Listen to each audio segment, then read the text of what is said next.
Welcome to the RKD Group Thinkers podcast. This is a show for nonprofit marketers, and it's really about the people who influence nonprofit marketing and fundraising. And unlike shows that talk about the craft of fundraising, we focus on the people, the pioneers, the thinkers, right? And so. Like past episodes, today we're going to be diving deep into the inspirations and motivations behind some of the brightest minds in and around the nonprofit sector. This is the first episode for us for 2024 and our 89th episode overall. And we're thrilled for what this year has in store for you as listeners of our podcast. Before we get into today's conversation, I want to take the chance to introduce Kate McKinley, who is the host of RKD's newest podcast, RKD Group Chats. Kate? Thanks, Justin. And hey, everyone. I'm super excited for this opportunity. Y'all both know that the Thinkers podcast is a long-form discussion with people focused on topics of leadership and innovation. And Group Chats is our new show, and we'll bring you short chats with people who are working at and with nonprofits. I'm super excited for this. Like I said, we want to really peel back the layers of who they are, what they do, and what daily life looks like for people who work in purpose-driven roles. Yeah, Kate, we're super excited about it too. I think RKD Group Chats is going to be a really cool way to shine light on some of the amazing individuals who are working for good, and compassion and purpose are the heart of what we do in this sector. So I'm excited to see some of these conversations. For our listeners, chats will appear in the same feed in the weeks between the Thinkers episodes, so you don't have to look for it anywhere else or go find it. It'll come straight to you. Yeah, Kate's coming straight to you. We are thrilled, Kate, and know that you're going to be able to tell some amazing stories of these wonderful people that we are fortunate to get to work with. So, speaking of, Ronnie, our episode today really has an incredible, an exceptional thinker. Ronnie, tell us about our guest. Yeah, in the spirit of newness, Stephanie Russell is our guest. She's RKD's new Executive Vice President of Strategy and Decision Science. She has a really amazing career arc. She's been 25 years working through research and data and analytics in various roles. And then, as she got more into her career, it was applying that into the learnings from that into marketing strategy. So we go into a lot of back and forth with her in this episode. And for me, one thing that stands out was how she's thinking about audiences and people differently. Something that it's moving to in the nonprofit space. And we'll get into more of that in the episode. Yeah, very excited to have Stephanie on to kick off the year. And so before we get there, listen, we love our listeners and are so thankful that you choose to regularly spend time with us. And so if you like this episode, please leave it a rating or a review on the platform where you're joining us from. Your reviews, they help us bring you more discussions just like this. So with that, let's kick off 2024 with Stephanie Russell on RKD Group Thinkers. Wait, I didn't hear the automated voice. Where was the automated voice? Sorry, no automated voice today. Yeah, you... New year, new tricks. New tricks. Hi, Stephanie. Hi, guys. How are you? Good morning. We're good. It's a gloomy day here in Dallas. And I know you're headed our way, so sorry. I am. Hopefully the rain doesn't delay my flights. It's sunny and beautiful and very snowy on the ground here in Maryland. So yeah, nice day. Yeah, we had our one winter fit, I think, that we're going to get in the last couple weeks, and I think we're over it now. So we're good for one like super massive tantrum. It's the winter tantrums.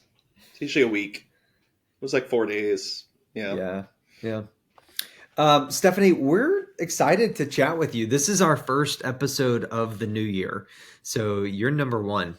No pressure. No pressure. But we're excited. We've gotten to spend some time with you. But as happens oftentimes whenever when you start a new role, like you dive immediately into stuff, right? Like it's into the thick of things in a lot of different ways. And so I've been really looking forward to this conversation because I want to understand more of Stephanie Russell and figure out like what makes you tick, how those things got there, all of those pieces. That sounds great. So you have spent 25-ish years in some version of research, analytics, and strategy. Yeah. And where I want to start is how has that changed in 25 years? How has it stayed the same and how has it changed? Well, I guess it's always been very data driven right from the beginning. And you sort of brought up, as you introduced, you mentioned research. And I was thinking, gosh, I feel like I haven't done all that much research, but my career really did start in research and a lot of kind of controlled studies and other research studies, which is sort of a good foray into some training that was very analytically oriented and sort of moving into kind of more application into marketing and fundraising use cases. So yeah, data has stayed the same the whole way through. It's, they say your strengths are also your biggest weaknesses, right? So just kind of being mindful. I'm a very analytical person, and that has always sort of fueled how I approach, all things marketing, strategy, fundraising. But it's also something I need to kind of check and make sure I surround myself with creativity and kind of, outside of the box thinking, and not get too constrained by analysis and things, which some of us can fall into that trap at times. Yeah, I think about some of the, like season 3 of Mad Men, I think is one of the first times where I think strategy comes up in that series. And it's somewhere in the plot where Harry Crane starts the media division and he's the one media person. Uh-huh. And he comes into a meeting and there's the person that brings in the dossier of information. And Draper, as Draper does, kind of looks at it and tosses it. There's data behind it. Yeah, we've come a long way. We really, really have come a long way. How do you think about strategy? Like, what does it mean? What does being strategic look like, especially in 2024? Yeah, I mean, it's sort of a combination of that kind of more creative thinking and bottom-up analytical thinking, right? So again, my tendency is to lean into data and figure out where we can draw insights from data. But I think it's also really critical to just think top-down and take a step back. So what's happening in the world right now? What's happening in culture, right? What is sort of in people's minds and their moments and their context, right? And sort of marrying that with the nuggets that you get from data work. And it's not, data work to create facts, but really to try to tease out insights from those facts and sort of some of those aha moments. I think it's easy to get kind of stuck in a rut of like data and analysis just becoming reporting, which yes, that'll feed strategy, but not in a super thoughtful way. Mm-hmm. So really kind of marrying both, again, that sort of like top down, bottom up in both contexts, trying to think as insightfully as we can about it. Right, because everything we do in marketing it's data, like you're saying, but ultimately each of those data points, it's about people and it's about the audience. Like, can you tell us a little bit about that connection between understanding people and then how you use that in strategy? Yeah, and I think our tendency is to want to get all the way down to one-to-one, which yes, there are elements of personalization and marketing and fundraising that allow us to do that. But it's, sort of really kind of getting into how can I think about audiences and groups of people and sort of, again, sort of that context they're in so that my messaging will resonate, but also where can I find them? And can I find them in the context and in the headspace right, that what I'm trying to articulate and the call to action I'm giving is going to resonate with them. And then, sort of how do I then think about also the combination of channels? And, we have a lot of conversations about, the role of direct mail and for whom does that resonate with and for whom does it not resonate with? And, but also kind of thinking about long form and short form and, what can you really articulate and, sort of a couple second impression from a digital perspective. But I think that combination of those things can be really powerful if you're being mindful of, sort of individual and group audiences and kind of where they are, both, again, from a targeting and a messaging perspective.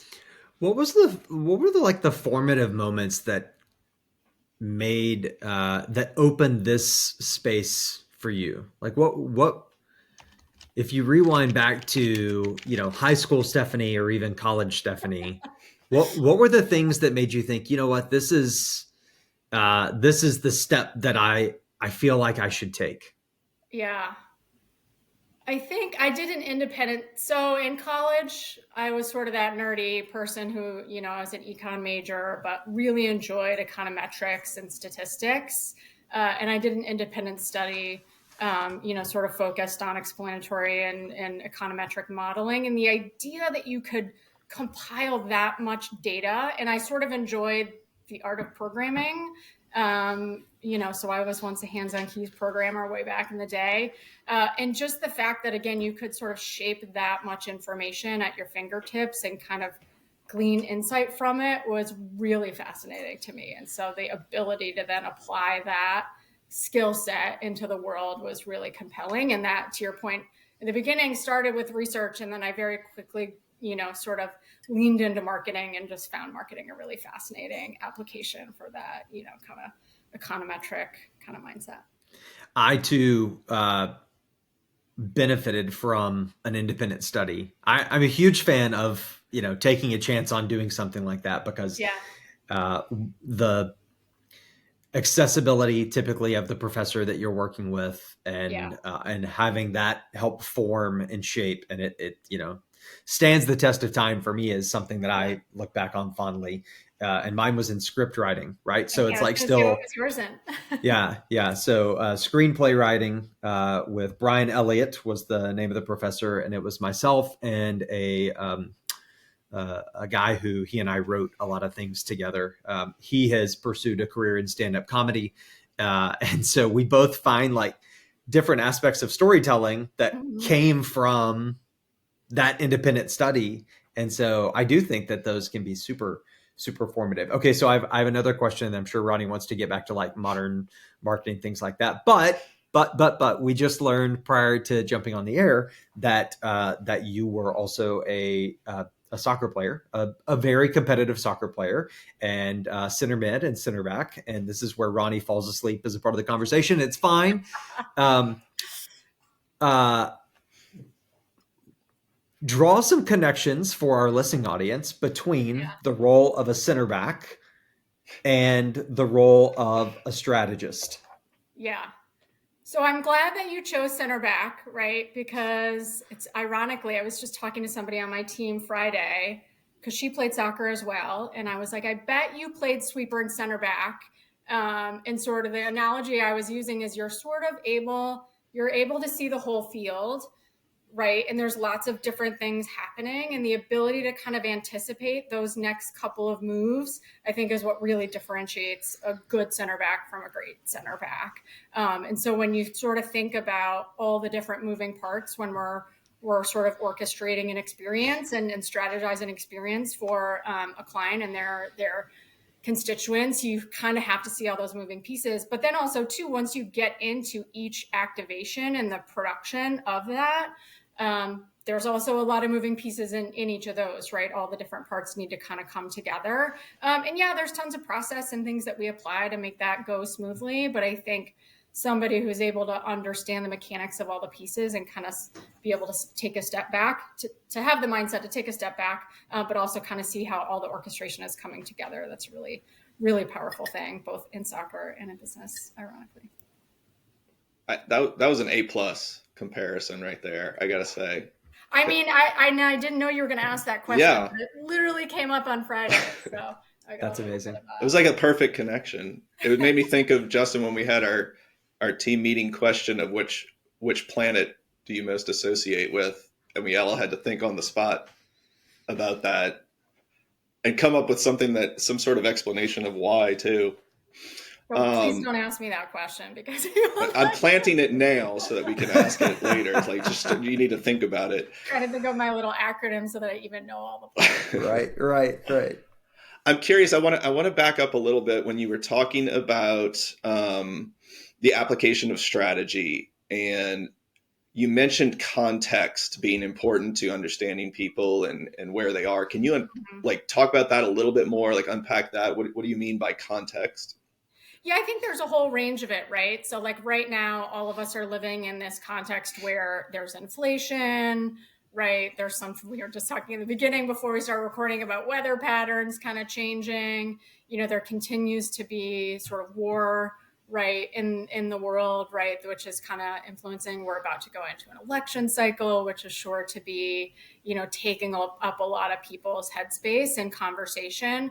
So I think there's both this sort of broader context of just being mindful of what's happening in the world. And then there's an individual's context, right? So I don't know about you guys, but I hate nothing more than being on sort of a personal social media site like Instagram, or admittedly still use Facebook, and people bring business into it, right? It just drives me nuts, right? So it's also being mindful of, as you're trying to, target a donor or a prospective donor, a constituent, or anybody from a marketing context, where you're choosing to have that conversation, is it the right place, right? And does your messaging sort of align with the place where you're finding them? And certainly you have more control over that in a digital context as you're sort of pushing kind of print and other kind of broader, maybe video communications out. You may have less knowledge or kind of ability to kind of control those things matching up well. But I think it's that combination of both of them that matters a lot. And I think we sometimes get half of it right, and then we forget the other half. And increasingly, as we've become much more tech and data enabled, I feel like we're getting the latter half right, where we're, especially again in digital, we're kind of being contextually relevant in the moment, but then sort of forgetting to toggle our messaging based on people's broader context and being audience specific about it, right? Like it's hard to, what resonates with different people based on what's happening in the world isn't going to be the same for everyone. So starting to think about different permutations of your messaging is really important. Yeah, this is a really interesting time in nonprofit marketing and fundraising, and for so many different reasons. And you mentioned just so much of the noise, like in the current context or on the horizon. And for better or worse, we tend to think in 12-month cycles. And many times I think it's for worse, right? But, the understanding people's context and putting them in cohorts has probably never been more challenging for nonprofit marketers, and also never been more needed. And here you are coming in to help lead that sort of effort in strategy and decision science. And so how do you think about that in terms of the work ahead and helping mature how strategic practices play out so that nonprofits can better connect with folks? Yeah. I mean, I think it's about making sure that the complexity you're introducing and being audience specific doesn't outweigh the benefit of the value you're going to get from it, right? So being mindful of where there's downstream effort for deploying, kind of audience specific, campaigns and messaging and personalization. We just have to be sort of mindful of that. I'd say increasingly the things that we can do in all channels, whether, ranging all the way from direct mail through to paid search, kind of the ability to be personalized is getting much easier and faster, right, in terms of availability of data and then the platform's ability to execute that. I think a lot of times where we're challenged is sort of that sweet spot of creating assets, right, that are both resonant and, kind of in that right channel. And a lot of that starts with upfront planning, right? We're having a lot of folks in planning cycles now. We're talking about lead times and, why it takes as long as it takes, right? And kind of getting some of those assets organized and pulled together. And again, thinking about our planning in an audience-centric way, I think for a lot of the industry is a little bit of a shift, as much as we've been talking about it for so long. So I think sort of, once we get past the socialization, starting to plan in that way, and then again, sort of think about the pull through of kind of the audience data. Do we have it? Do we have the assets that are, going to be audience specific and personalized? And also making sure we don't, to my earlier point, go overboard there, right? Because we've done that as an industry at points too, right? Where we sort of get complex for complexity's sake, because theoretically it feels like the right thing to do. But the kind of cost benefit isn't quite there. But I will say just the pace with which tech is catching up with us and sort of the ability to do dynamic things and creative, and even in a direct mail context, is getting better every day. And so it's super exciting time to be a strategist and be somebody who thinks about audience first, and in terms of the power of what we can do there is pretty fun. I'm curious, you just were talking about audience first. In the nonprofit space, we often talk about how nonprofits are a little behind the for-profit world, just by nature of not having budgets for extensive R&D and things like that. Having worked in the for-profit space in the B2B world, what are some of the things that you're most excited to be bringing to nonprofit organizations? Is it that audience first mindset? Is that one of them? Yeah, that's definitely a part of it. And then also, I think there's fairly traditional ways we think about audience in the nonprofit space, in terms of like just the fundamental industry ways we think about, new donors and core donors and sustainers and all that, which is great. I think we have opportunity to kind of further dissect, right, and think about people's context attitudinally, right, motivationally, emotionally, kind of where are they?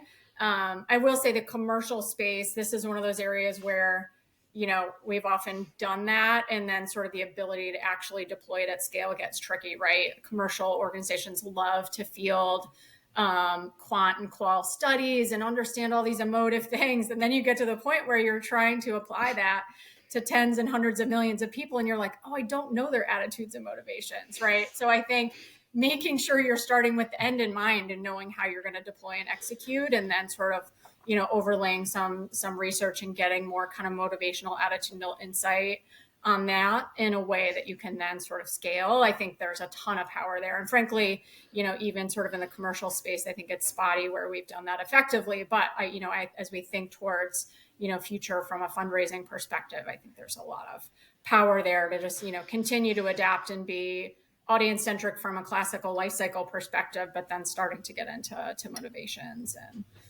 emotions. It's pretty cool. There's so much of this, Stephanie, that I feel like has the potential to propel the sector forward and to solve for many of the long-tailed challenges that we see in the sector. And so I have like George Burns dressed as an angel sitting on one shoulder telling me that. And then I have George Burns dressed as a devil sitting on the other shoulder saying, you're dating yourself. I try to work in as many George Burns references as I can all the time. Really trying to hit first 18 to 24 demographic. but we were talking earlier just about the noise, and so in the midst of still this season and storm of uncertainty, why is now the time that we are going to be able to take these leaps forward? So tie that back to your George Burns reference in terms of why we can, why we can't. Is that sort of what those two George Burnses are giving you? Yeah. I mean, look, I think change is hard for everyone, right? And especially in fundraising and nonprofit, being mindful of how accountable we need to hold every dollar is constantly top of mind. That said, I think the push towards audience centricity and personalization, and also, right, thinking about privacy and handling of data, has been part of the conversation for so long. And it really does just take time and repetition and a little bit of comfort in terms of yep, this has been proven in the commercial space, right? And we're prepared and ready to adopt it. On the fundraising side, I think we're sort of at that sweet spot where we've had the conversations for a while, and they're starting to become much more comfort with it and more willingness to kind of deploy and move that forward. So many George Burnses. Stephanie, I'm curious, along your career, we've talked, about 25 years of your path. Who've been some of the people that have shaped you, have helped you grow, have taught you things that you're applying today? Yeah, so it's interesting. I was thinking about this earlier and kind of back to the sports reference. I actually had a coach in, I think it was my junior varsity basketball team, who was just sort of really resonated with me in terms of like, there's always going to be things. And I had some business conversations this week and last around this as well. There's always going to be challenges that are thrown to you on the court, right? And you just have to push through and persevere and not make excuses, right? Because we're all dealing with stuff, right? So when we think about sort of the complexity of the world of marketing and fundraising, like just that message has always stuck with me. And then certainly from a professional perspective, I've had a lot of great leaders and mentors and managers. And I think starting from the top, I had the really great benefit of having a CEO for, well over a decade, who just was a fantastic visionary, right? And was someone, and I didn't realize how important that was until I was in places where we didn't have that presence as much. With that vision, I sort of took it for granted, right? But the ability to kind of set the vision and the charter for an organization, I think, is critical. Super excited about Chris's role in doing that for RKD. Tons of potential there, and I think sort of already seeing a lot of that same style of leadership. And then also along the way, I've just had great sort of day-to-day managers who always left me with really good nuggets along the way in terms of just things that have stuck with me. Sometimes you need to ask forgiveness, not permission. And, just kind of some of those mantras that I don't, sort of realize, but have pervaded kind of my day to day and how I operate.